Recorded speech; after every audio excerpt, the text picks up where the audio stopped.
Hello po, good morning po sa ating lahat. Ito po, bali nagre-road po kami.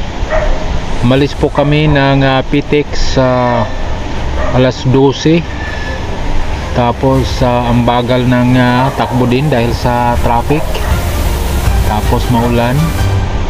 Pagdating po namin ng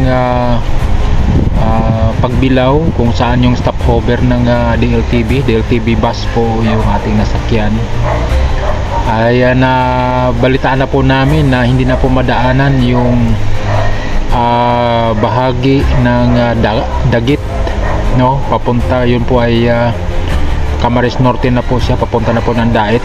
So ano po siya,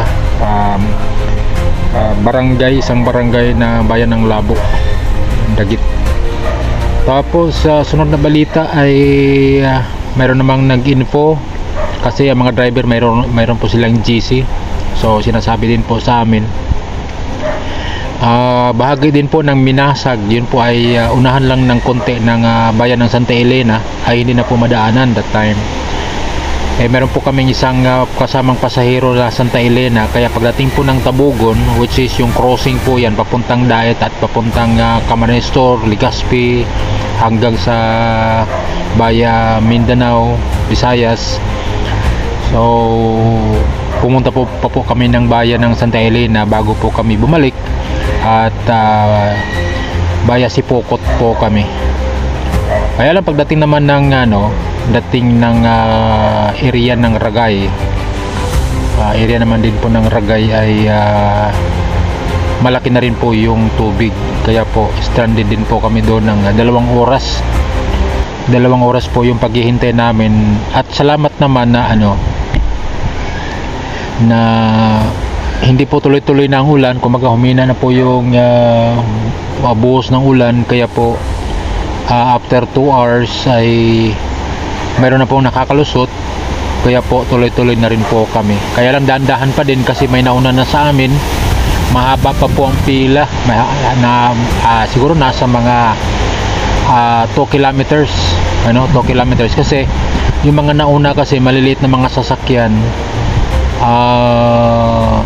hindi sila makatawid, so hindi na rin sila makabalik yun. Tapos may iba pa na nagka-counterflow, kaya po yung makalusot ay hindi rin kaagad makakalabas.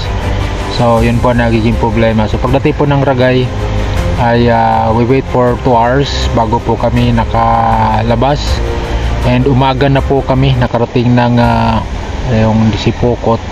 Then nakarating kami ng Daet po, at praise God 6 AM dumating po kami. So umalis po kami ng PTEX 12 at nakarating kami ng Daet 6 o'clock. So yun, salamat, at kahit sabihin natin na delay, safe naman ang lahat, at mga bata naman na naiwan ay safe naman sila kasi sa bayan naman sila talaga natutulog. So yun po, and nabutan na po tayo ng liwanag, at may mga disgrasya po sa daan. Mayroon pong truck na bumangga sa guardrails, mayroon din pong mayroon talagang nalubog, siguro nakatambay lang doon, tapos naabutan ng malakas na mataas ang tubig, hindi na po nakuha. Parang yung iba doon talaga ay yung nasa parang yun siya, parang talyer. So lubog po lahat doon, so sayang din. Okay po, so salamat sa bawat isa sa atin, salamat sa inyong suporta, salamat sa mga pag-alala, at salamat sa Panginoon. Okay naman, po, puntahan natin kung ano pong damage doon. Okay po, God bless, bye bye.